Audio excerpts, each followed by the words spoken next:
กองประชุมใหญ่ผู้แทนทั่วประเทศครั้งที่ 12 ของพรรคประชาชนปฏิวัติลาวกำลังจะมาถึงในระหว่างวันที่ 6 หาวันที่ 8 มังกร 2026 นี้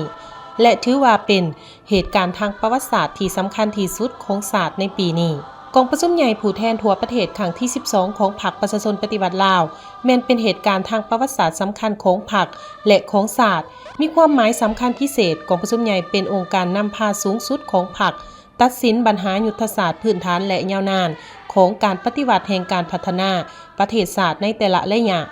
กองประชุมจะได้เลือกเอาคณะบริหารงานศูนย์กลางพรรคสุดใหม่เพื่อมาปฏิบัติเจตจำนงความมุ่งหวังกำลังแห่งความสามัคคีของทั่วพรรคทั่วปวงชนกองประชุมใหญ่มีความหมายทางการเมืองสังคมที่ลึกซึ้ง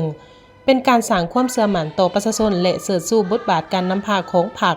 สะท้อนให้เห็นถึงการพัฒนาประเทศชาติในซุมปีต่อหน้ากองประชุมครั้งนี้ดำเนินภายใต้คำขวัญยกสูงบทบาทการนำพาที่เข้มแข็งของพรรคตั้งหน้าสร้างเศรษฐกิจเอกราชเป็นเจ้าตนเองสืบต่อบูรณะระบอบประชาธิปไตยประชาชนให้นักแน่นก้าวขึ้นสู่สังคมนิยมกองประชุมในครั้งนี้จะได้ค้นคว้าพิจารณาและรับรองเอาเอกสารสำคัญคือหางโครงก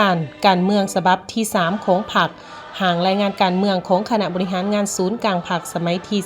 11หางพัฒนาเศรษฐกิจสังคมแห่งชาติ5 ปีครั้งที่ 10 2026 หา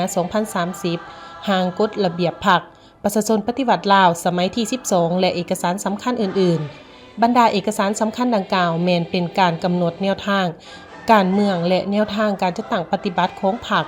ในซุมปีต่อหน้าอย่างมีวิทยาศาสตร์และแทนกับสภาพความเป็นจริงของสาธารณรัฐประชาธิปไตยประชาชนลาวในปัจจุบันและอนาคตกองประชุมยังได้ดำเนินการเลือกตั้งเอาคณะบริหารงานศูนย์กลางพรรคสมัยที่ 12ที่เป็นองค์การนำพาสูงสุดของพรรคเพื่อแบกหาภาระหน้าที่อันหนักหน่วงที่พรรคก็คือประชาชนได้มอบหมายให้ใน5 ปีต่อหน้า